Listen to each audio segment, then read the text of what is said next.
My name is Mike Matthew with Little Pink Houses of America here at our corporate office in Jacksonville, Florida. I've got Gail and Peter Martin here. They are affiliate partners from Palm Coast in town training with us for 3 days. We're going to recreate a scenario that happened just a couple days ago.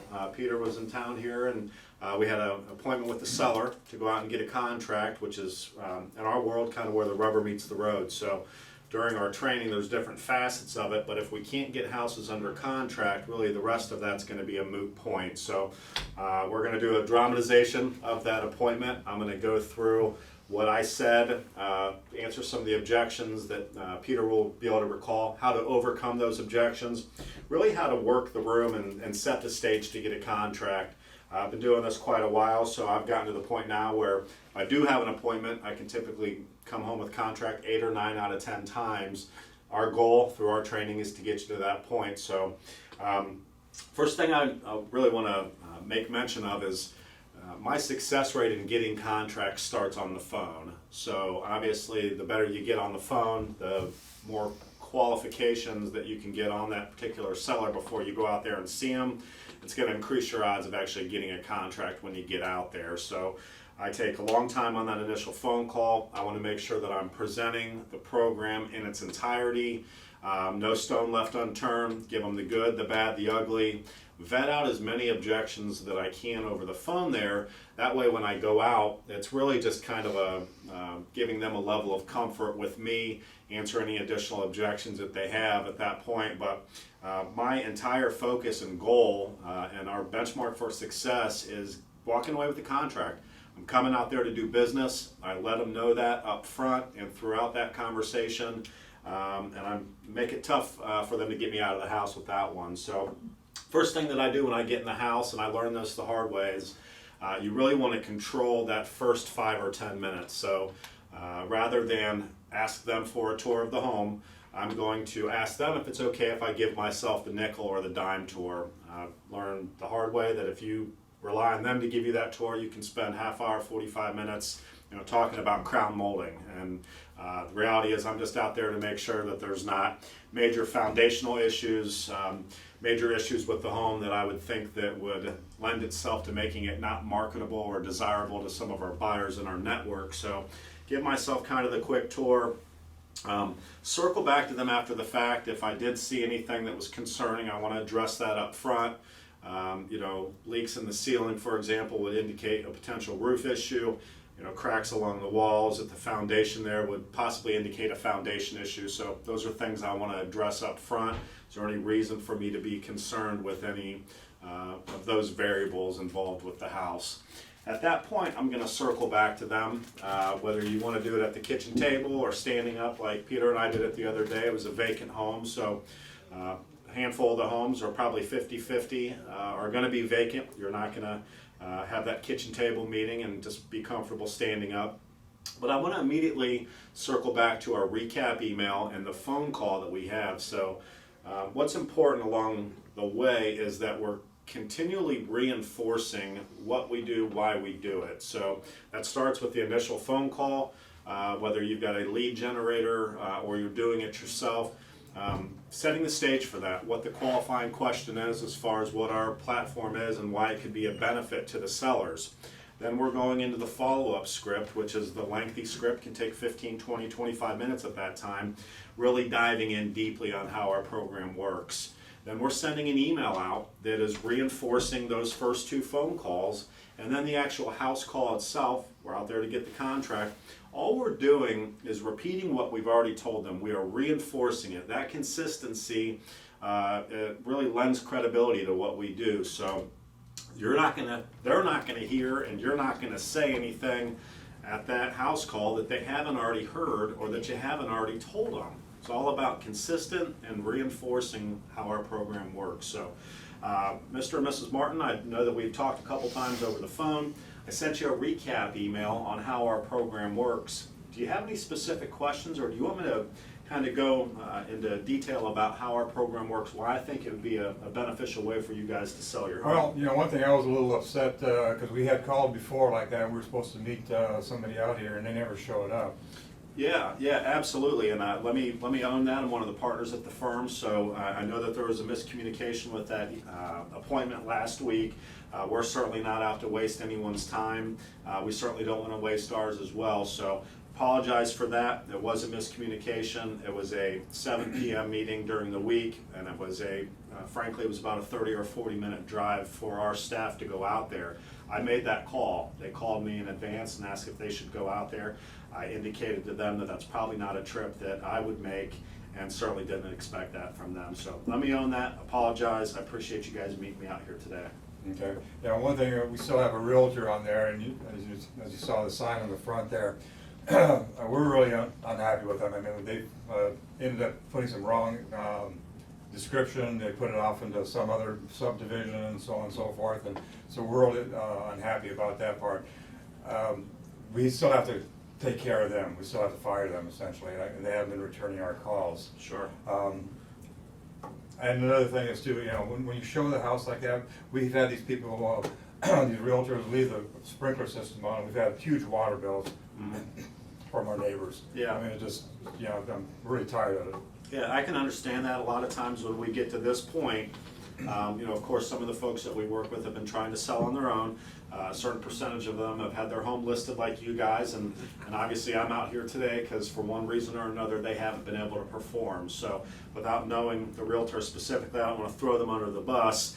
We've got a realtor and a broker on our staff, but we kind of have a funny saying in our office that it's list and pray. They stick the sign in the front yard and they pray that the buyer finds them. So we're very aggressive with our marketing efforts. We do have a vast database of buyers right now in our system that would be looking for your house. That's why we called you initially. It was not by coincidence, and that's why I'm out here to see you today, to see if we're a good fit for each other. Okay, well, tell me a little about how it works. I mean, how do I get my money out of this? Yeah, great question. So really there's kind of two platforms to our program. So first and foremost, we work with buyers.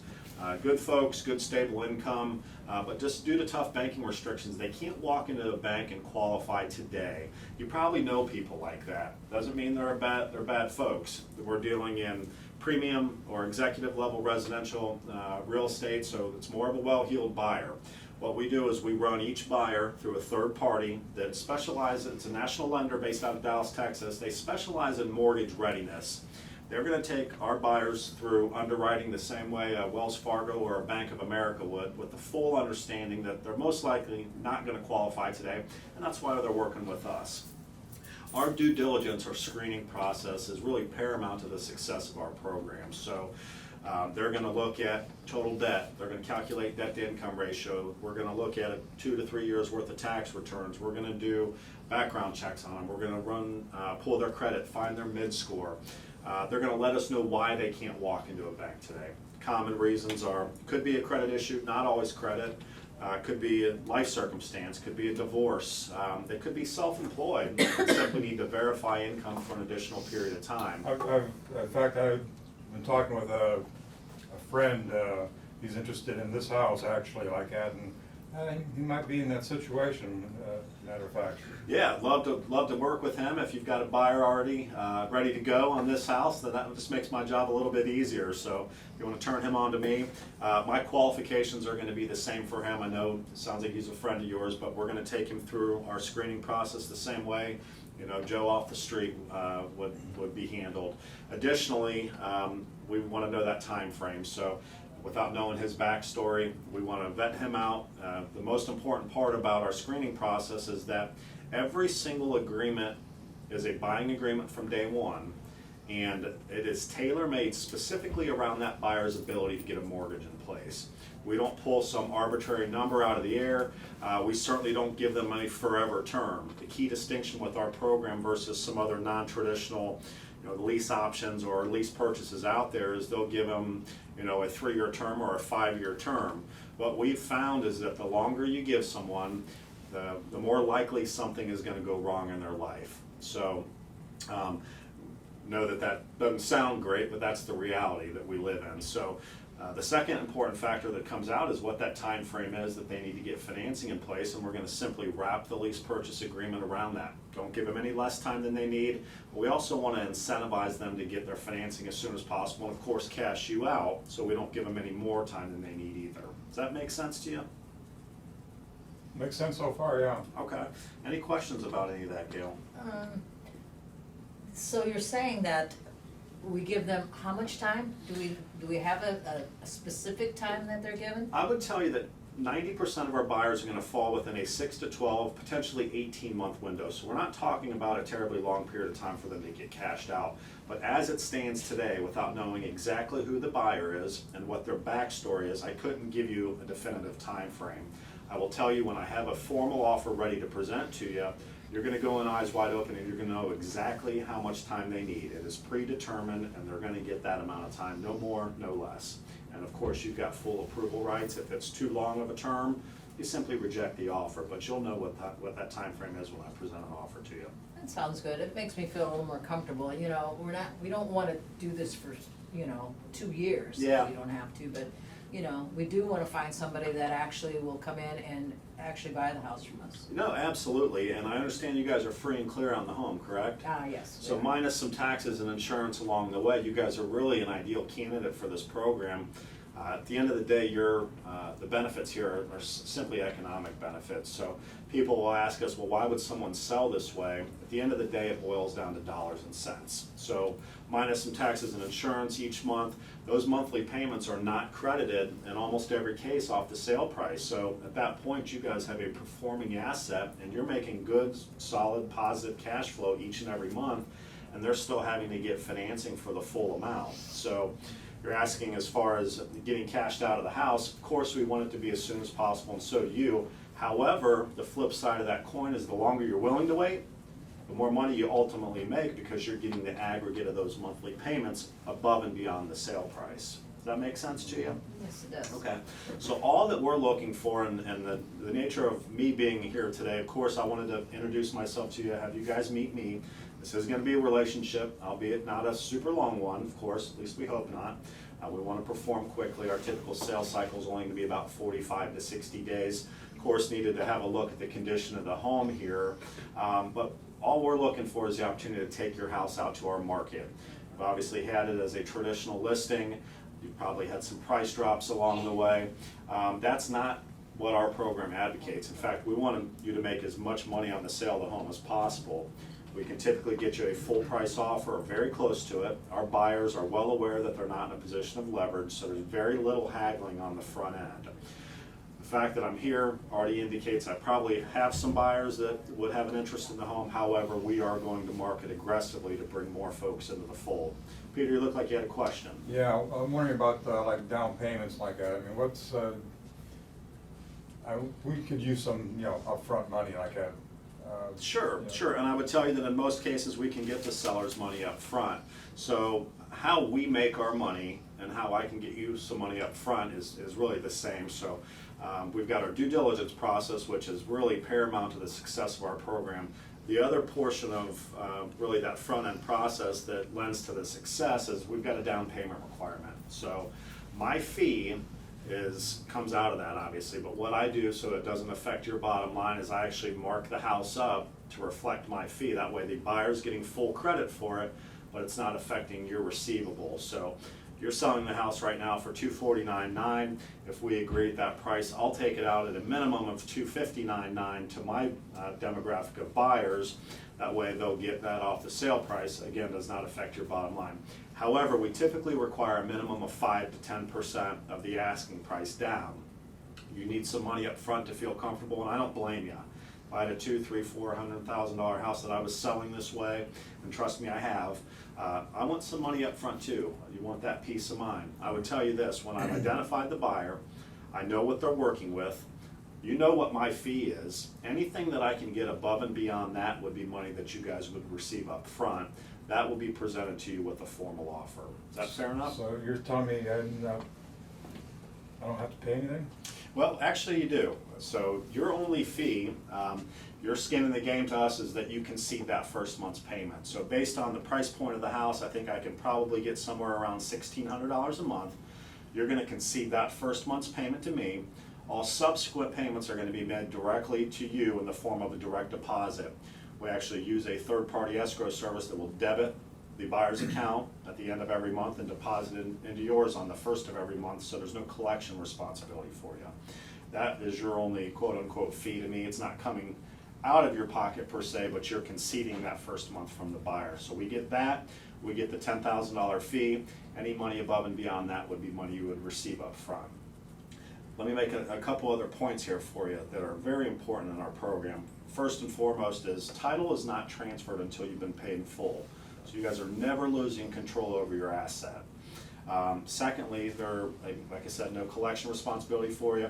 Additionally, you don't become a landlord. So all we ask you to do is warranty the major mechanical systems for 30 days, after which 100% of all repair, upkeep, and ongoing maintenance is going to fall on the buyer. So you're getting the monthly payments every month. You're not responsible for repair and upkeep, getting the midnight phone calls about the leaky toilet. At the end of the term, you get paid in full, and at that point, title gets transferred.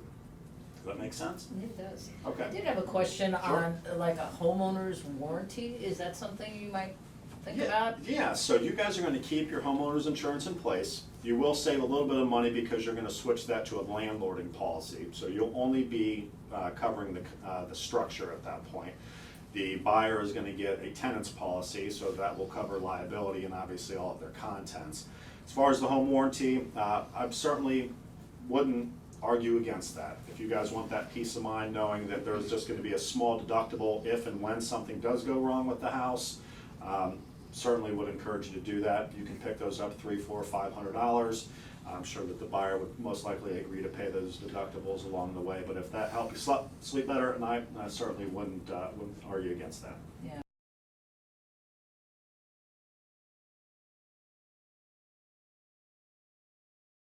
Well, what happens now, say we go 6 months and they can't get a loan, what happens then?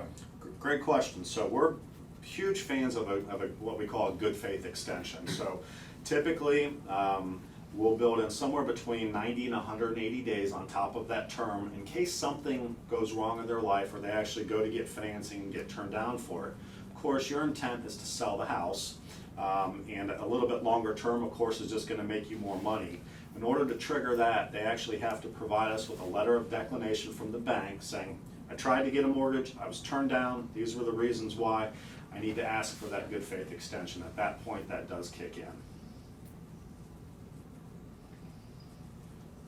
You're estimating only maybe 6 months. Could it be longer than that? I would count on longer than 6 months. I would tell you 6 months is going to be at the short end. Again, you're going to go in eyes wide open. You're going to know that term when I present a formal offer to you. There's only going to be 4 variables. One's going to be the asking price. Again, based on what I'm seeing here, I think I can bring you a full price offer or very close to it. 2 is going to be the monthly payment.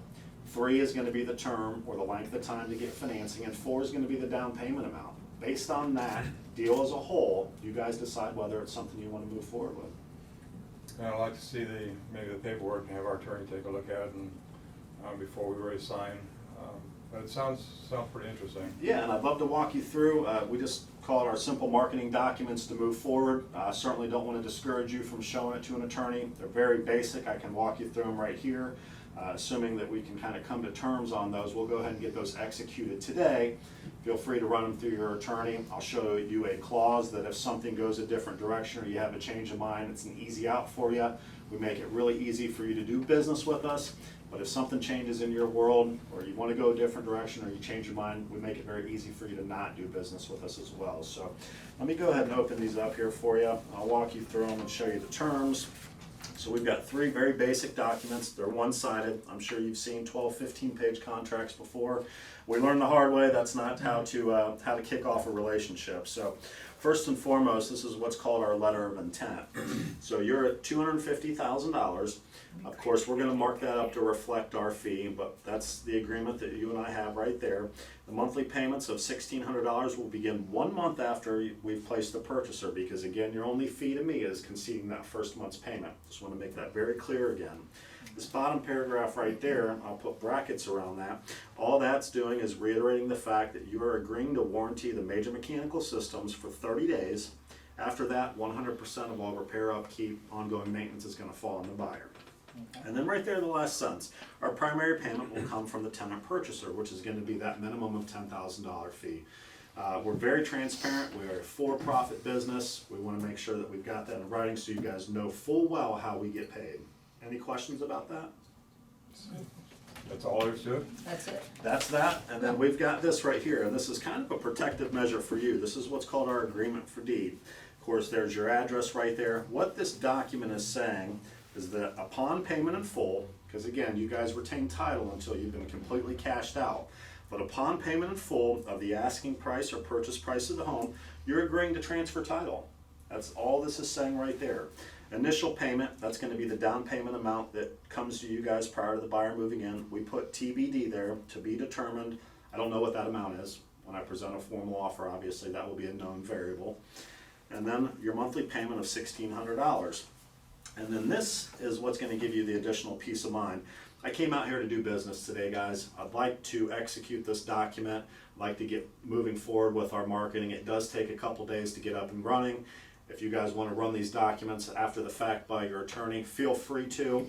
He's not going to advise you against this, but if you change your mind or he does, you pick up the phone, give me a call, or shoot us an email and saying you're going in a different direction. You've got a right to cancel. You can terminate this agreement at any time, whether it's tomorrow or a month from now. If something changes in your world, you just let me know. But only ask one thing: if it was because myself or my staff made a mistake, I would want you to shoot me straight, that way we don't make that same mistake twice. Is that fair? Yeah, that sounds real good. Okay, so this, I need to get executed today, and then the last one is a very simple document. This is what's called our no brokerage relationship. So like I said earlier, we do have a licensed agent on our staff. We do have a broker of 40 years that is the vice president on our board. We are not working with you in that capacity. So I do have to disclose that by law, but this is not a traditional listing. Not going to be on MLS, for example. So we are fishing in a much different pond, but I do have to let you guys know that up front. So if you guys want to take a minute and review that, let me know if you have any questions.